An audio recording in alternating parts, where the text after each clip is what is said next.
May it please the Court, I am Jeffrey Greenhouse, here with Michael LaSalle, PA, on behalf of the tenant appellant and counter appellees in this commercial landlord-tenant action. I would respectfully like to reserve 2 minutes for rebuttal. Okay. The crux of the error below is that the landlord was allowed by the court to obtain a double recovery in prohibitive fashion.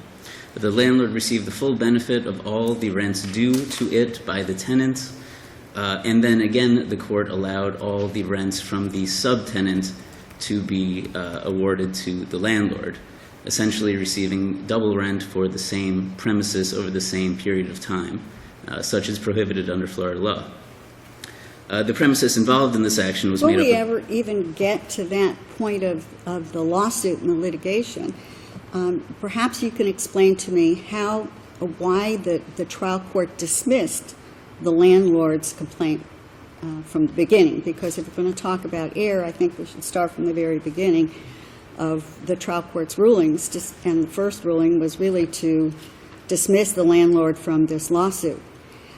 It appears that the contention of the trial court was that the landlord did not sufficiently prove the condition preceding to the lawsuit. Explain to me exactly what your defense was, and I know it was raised in the middle of the trial as opposed to prior to trial, as to the satisfaction of conditions preceding in filing this lawsuit. Yes, Your Honor. The condition precedent that the court focused on was that of notice under the lease. The lease provided notice was to be made to the landlord's attorney via certified mail. Did the affirmative defense raised during trial plead that the notice, that the landlord failed to give 5 days' notice? Was that what was specifically pled? There was some issue as to the dates of the notice. The main issue that the trial court ruled upon, however, was where the notice was directed to. It is undisputed that the notice... But was that specifically pled? It was... The whole thing was pled in the middle of the trial, which is kind of unusual, you would admit.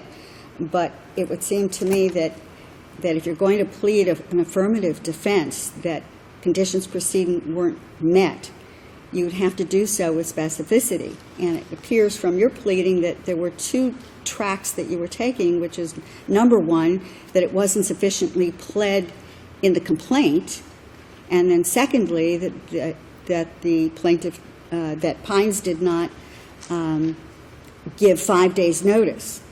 And I think that you would agree at this point that the complaint sufficiently alleges that issue, and you were only entitled to 3 days' notice.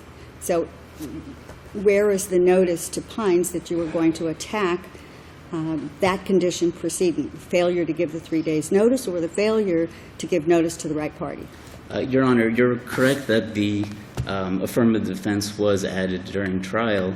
It was on a motion to amend the affirmative defenses that was consented to by the landlord. So they can't really come at this point and say that it wasn't properly pled because they consented to the amendment. The trial court below found that it was specifically pled and it was specifically But how can you plead affirmative defenses in the middle of a trial? On a motion to amend that was granted by concession. Was it ever pled, even during the middle of the trial, that notice didn't go to the right party? Was that physically pled? It was the failure to comply with conditions precedent with regard to the notice provisions is how it's stated in the pleadings. Aren't you required to plead with specificity? You are under the rules of civil procedure. Yes, it says under the the rules denial of performance must be pled with particularity. The lack of performance with regard to the notice was pled in a more general sense, but it was explicitly and tried by consent the issue of whether the notice was sent to a proper place. The landlord is alleging substantial compliance. We suggest that it's a commercial lease. The tenant was entitled to direct that notice be provided to his attorney. He's an individual that travels internationally often.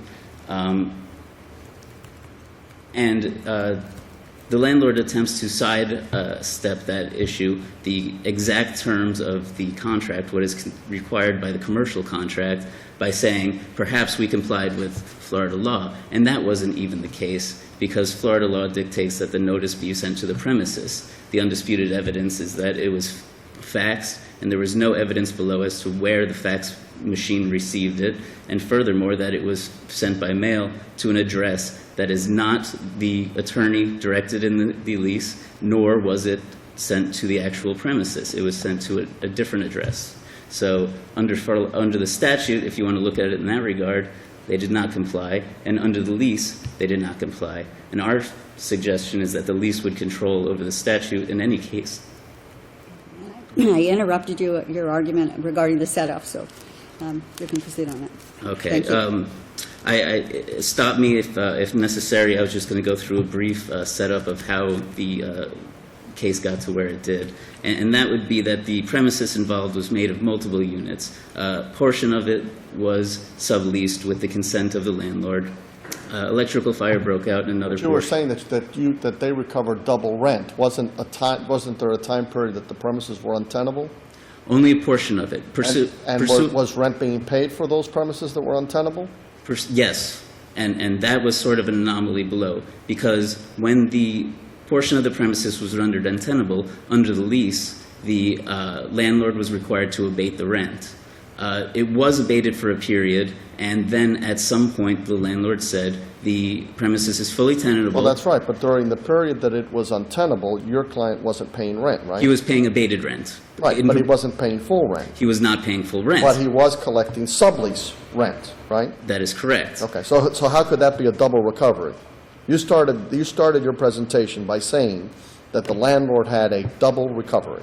Because the landlord was entitled to what he was entitled to under the lease, which was full rent during the period when the premises was fully tenantable, and abated rent during the period when it wasn't. Now, what happened was... Isn't it the other way around, that your client got a double recovery, didn't have to pay rent, and as a tenant collected rent? No, Your Honor, because... What am I missing? Because the deal between the tenant and the subtenant... They're just separate deals, is what you're saying. ...is completely separate. Okay. The landlord had no interest in the interest... But it doesn't seem to me that it's correct to say that the landlord recovered double rent. If I may, Your Honor... Do you mean that they recovered rent that they were not entitled to? That is correct. So it's not double rent, it's just that they, in your view, they recovered rent that they were not entitled to, because they were entitled to the abated rent. They were entitled to the abated rent, and they got full rent plus additional rent from the tenant. No, they got full Why- abated rent. I mean, it's No, when semantic. I say full rent, I'm I referring... don't know why one is relevant to the other at all. If the landlord and the tenant have an agreement, which they did, which was for 3 units at X amount of dollars, rounding it off, it's $15,000 a month for 3 units.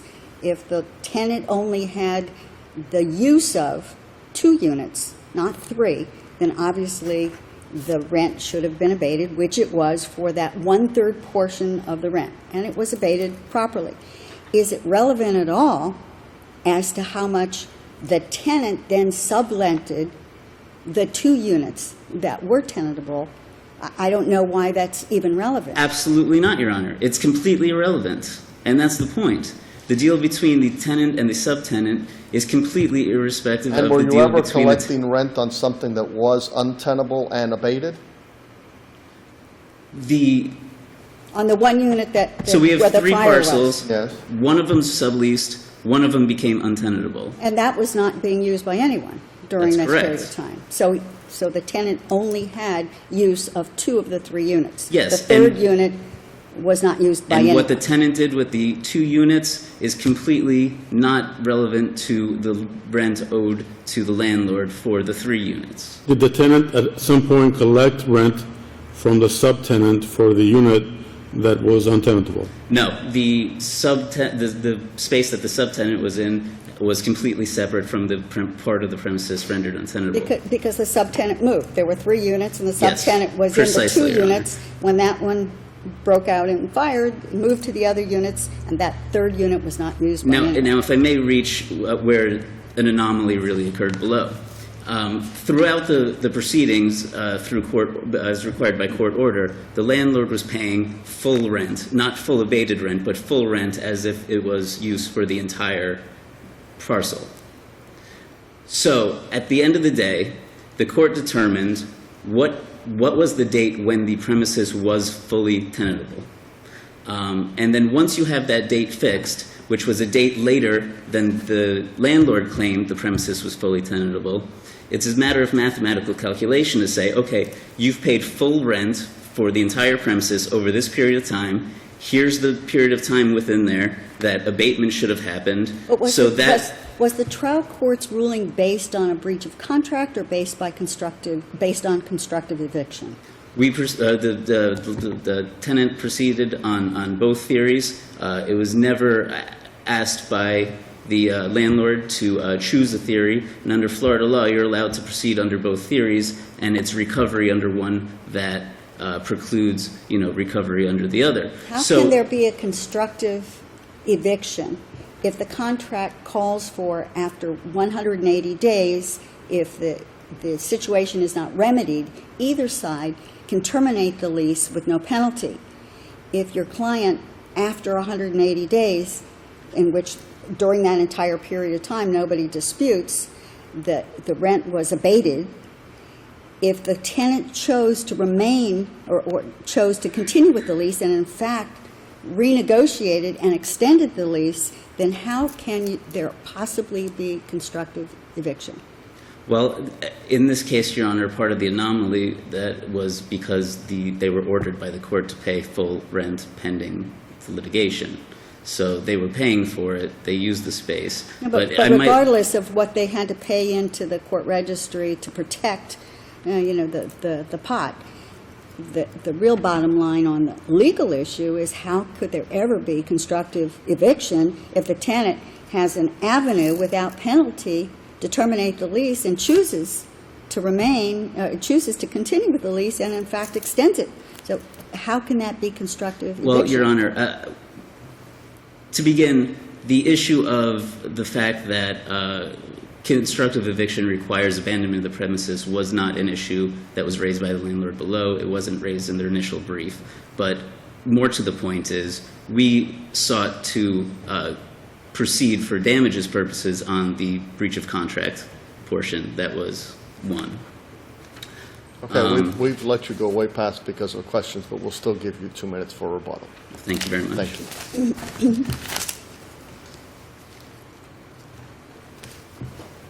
May it please the Court, Gonzalo Dorta, on behalf of the landlord, and behind me is the Pines Group, the representatives. I'm going to start with their appeal concerning this rule that I've never heard, net judgment rule, which I've never heard. Here's the situation. There is a lease for 6,000 and so square feet, okay? They sue for constructive eviction. In the wherefore clause, they also ask for rescission, namely put me back in the place that I would have been but for the landlord not timely completing the repairs of a damaged unit.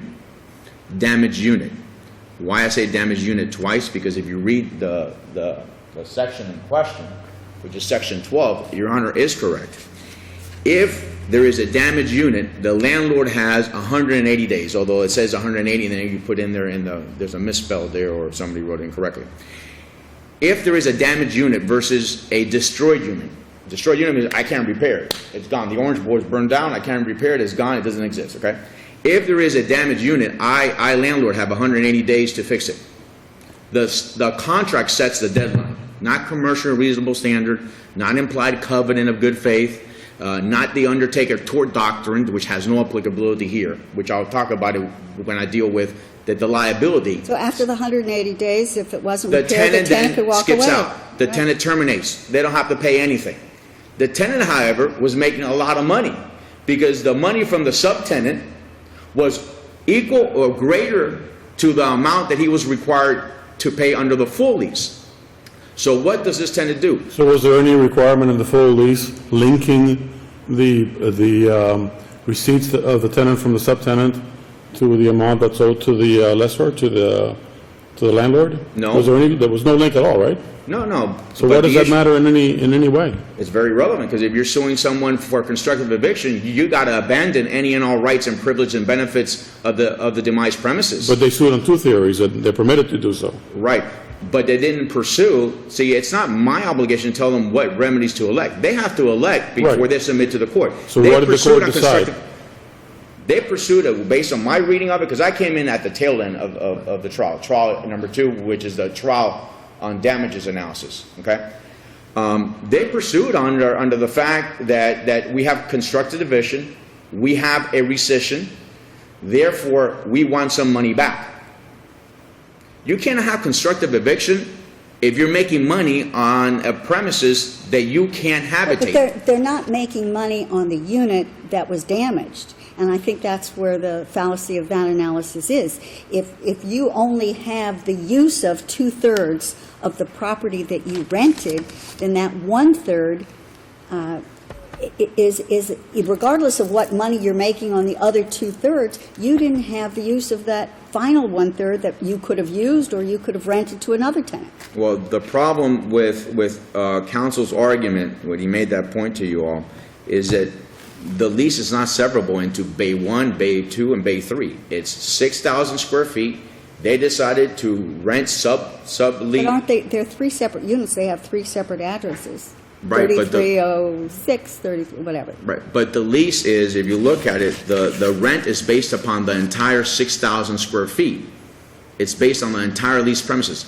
They are claiming we've been constructive evicted from the demised premises, which is 6,000 plus square feet. It's not from Bay 1, Bay 2, or Bay 3. They leased the entire 6,000 plus premises. They decided, I just need unit 1 to put my art. The rest of it, 2/3 of it, I'm going to sublease. I can sublease because I have rights under the lease. You can't then come to court and say, listen, I've been constructively evicted, argue that of the total amount of rent that they've been paying to the landlord on the entire lease, they want back that money, and then claim, don't take into account the hundreds and thousands of dollars I've been receiving because I am claiming an interest in demised premises that I'm telling this court I can't use. That's the intellectual inconsistency. So consequently, when you are in there presenting intellectually inconsistent theories of recovery, you put the judge in a situation of doing what the judge did. What did the judge do? The judge didn't do a set-off analysis or that he found an affirmative defense set-off. He did an adjustment of accounts, no different than when you have a landlord-tenant dispute and you're disputing over security deposit. Because he then determined what the tenant's actual damages were. Exactly. That's what he did. He did a factual analysis, hence it comes before this honorable court with what? A presumption of correctness. He heard testimony. They put up their accountant to talk about how much of the money should go back to the tenant. We put up our accountant who said, no, but you have to take into account the benefits that they reap, even though they're arguing they've been constructively evicted from the entire premise. Because remember, they were paying money into the court registry because under the law, if you want to remain in possession, you have to put that money in, right? So how can you go ahead and argue constructive eviction, then put money in the court and deposit it so you can have still rights in constructively evicted unusable premises and make $500,000? And the court found in their favor both on the theory of breach of the lease agreement and constructive eviction, on both. Correct. I mean, the analysis, Judge, of this adjusting the accounts has to be predicated on constructive eviction, because it's not predicated on breach of contract. But he can't really award damages based on both theories. No, he can, but what he basically did, because of his adjusting of accounts, is no different than if I sue to recover my $100,000 deposit, or better yet, the landlord sues me because I damaged the apartment. I have $100,000, but they proved to the trial court only $20,000. Does he keep the $80,000? No, it comes back to me. This is done all the time in landlord-tenant dispute. It's an adjustment of accounts. Why does this fail on a breach of contract claim? I understand. I'll tell you what. Here's why it fails on breach of contract. So we go now to liability, okay? My client should have never lost on liability.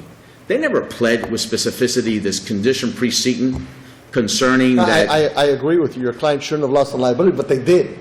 And so how can you get damages when your client lost on liability? That's what I'm struggling with. Well, the issue is that even if this court finds them that should be reversed as a matter of law because condition preceding wasn't applied, the tort principle of undertaking doctrine is not applicable to a lease. The case law is very clear. An implied covenant of good faith cannot be used to change the deadline. You give me 180 days to fix it. If I don't fix it, you're out.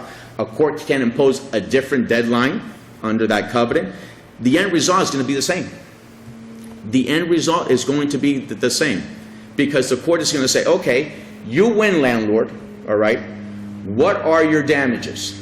They're going to go through an analysis of the damages, which you want to call it damages or you want to call it adjustment of accounts. The end result is going to be basically the same thing. Namely, what they're saying is that Your Honor is right.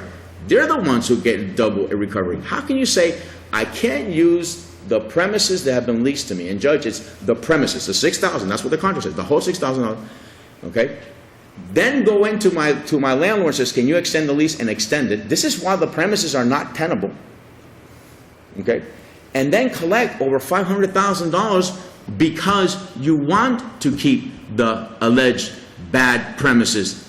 It doesn't make sense. So the judge had to, based on those theories, had to say, okay, how do I adjust these accounts? How much of the court registry money is in deposit? Go back to them. What do I do with the benefits that they've been obtaining, even though they're saying they've been constructively evicted? So consequently, I suggest, Your Honor, that on the liability issue, it's wrong for the reasons that I've stated. The constructive preceding, the undertaker doctrine doesn't even apply here, and the lease is very clear. 180 days, you get out if I don't repair damages. Complete destruction, the section talks about something completely different. So that's section 12, and the court, they can read it. If you want to deal with the issue of attorney's fees, because no one dealt with the dueling motions of attorney's fees, who came late, why late, and can you consider it, I can take 30 seconds to do so. Go ahead. Okay, here are my 30 seconds. They filed their response or their reply untimely based on the court order. When they filed their reply to the merits of the appeal untimely, consequently, their motion for fees was untimely because they went piggyback together. The case law is not too settled, but it's fairly clear that there's two aspects of the rule. There's a procedural rule and there's a substantive rule. We met the substantive rule because we set forth the grounds for why we were entitled to fees. They're saying that because we followed it, and I admit it on my brief, 48 hours late or 36 hours late, that I'm out. Well, I'm sorry. The case law is clear on this point. The timing issue is not a jurisdictional issue, unlike a notice of appeal. And if you read the cases that I cite there, and please note that Sally was rescinded for other reasons, but there's verbiage there that indicates that when the motion is filed, although untimely, but enough to give this court notice and them notice, and they don't allege prejudice, and you can consider it when you're sitting back there in a collective group considering everything that's before you, then you have the right to relax the technicality of the timing issue because the timing issue is not jurisdictional. So thus, this court should consider my motion for fees and should consider their motion for fees, even though I argue in my brief that it was untimely because the reply was untimely. So this court should enter judgment of liability in our favor and should sustain the adjustment, factual analysis of the trial court that comes before this honorable court with a presumption of correctness. Thank you. I may respond to a couple of those points. With regard to the relief that counsel alleges was sought by the tenant, I would refer to the court that he was referring to prior pleadings that had been superseded by subsequent pleadings. I think the whole adjustment of the accounts theory can be explained as such. If it wasn't a tenant using that usable space, would there be any discussion like this? What if the gallery had made $20 million selling art out of that one space? Would the landlord be entitled to take any of that? It was their option to use the space as they saw fit, and they chose to sublease it. There'd certainly be no argument. I agree with you, but how can you, the problem we have is we have a lease for an entire square footage, not a separate lease for each unit. So we've got one lease for the entire space, right? Yes, correct. How can you claim constructive eviction of your space? Again, Your Honor, we are focusing, and the damages sought and ultimately come down to the breach of contract and not the constructive eviction. But that's not what the court found. The court found on both theories. The court did find on both theories. So we have no way of knowing on which theory the court granted relief. And one must be chosen. Well, Your Honor, with regard to the breach of contract, it This is wasn't... an entire mess, as you can tell, and it's a product that's not your fault, and perhaps it's not the trial judge's fault, but it's a product of having 5 trial days separately.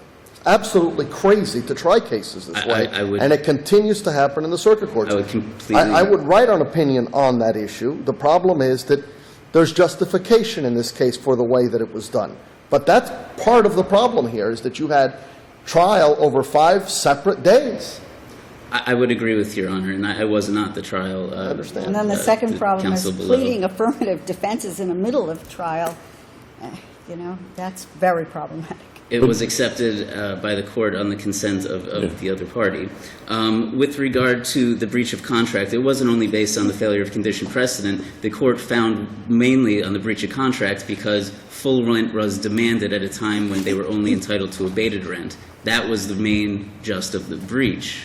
And then if I may just briefly address the issue of the timing, our briefs were filed timely. They were filed at the Dropbox on Sunday, along with the motion for fees. It was docketed on a Sunday date. It's my understanding that it's supposed to be it's supposed to reflect the prior business day. I attempted to call the clerk multiple times, and instead of changing it from the Sunday to the Friday, they changed it from the Sunday to the Monday.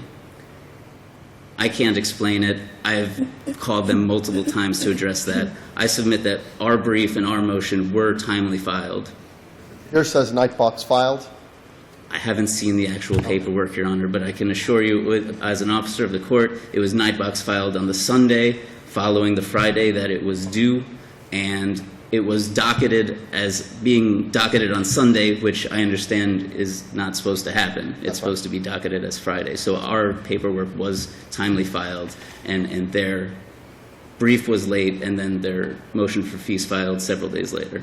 Okay, thank you very much. Thank you. Next.